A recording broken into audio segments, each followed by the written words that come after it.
या शुक्रवारी फुले हा चित्रपट प्रदर्शित झाला आहे। अनंत महादेवन यांचं दिग्दर्शन आहे या चित्रपटासाठी। फुले, ज्योतिबा फुले ते महात्मा ज्योतिबा फुले इथपर्यंतचा प्रवास या चित्रपटामध्ये आपल्याला पाहायला मिळतो। त्याबरोबर सावित्रीबाई फुले ज्या क्रांतिकारी विचारांच्या होत्या त्यांचंही जीवनचित्रण या चित्रपटामध्ये पाहायला मिळतं। देशाला स्वातंत्र्य मिळालं पाहिजे त्यासाठी दोन प्रवाह होते, एक म्हणजे जहाल आणि मवाळ। फक्त बंदूक उचलून तलवार उचलून इंग्रजांबरोबर बल दाखवून स्वातंत्र्य देशाला मिळेल याच्यावर अनेकांचा विश्वास नव्हता, ज्योतिबा त्यातलेच होते।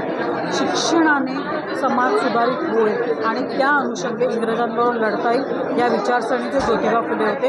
क्रांतिकारी विचारसरणी पण शिक्षणाने क्रांती घडवता येते हा एक नवीन विचार ज्योतिबा आणि सावित्रीबाई फुले यांनी जो समाजामध्ये रुजवला त्याचं चित्रण या चित्रपटात आहे।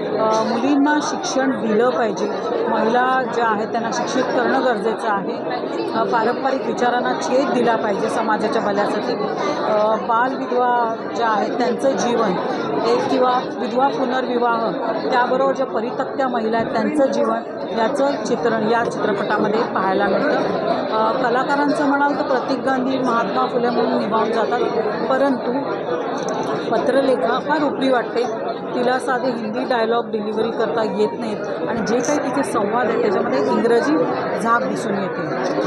बाकी कलाकारांचं सांगायचं त्यांनी अतिशय उत्तमरित्या साथ दिली आहे चित्रपटाला आणि एकंदरीत उत्तम चित्रपट जमला आहे। थोडासा धीमा आहे, सेकंड हाफ खूप फास्ट आहे, पण महात्मा ज्योतिबा फुले यांचं कथानक या चित्रपटामध्ये अतिशय उत्तम रीतीने चित्रित करण्यात आलेलं आहे। तर प्रत्येकाने पाहायला हरकत नाही आहे, एकदा तरी पाहायला हरकत नाही, नक्कीच पहा।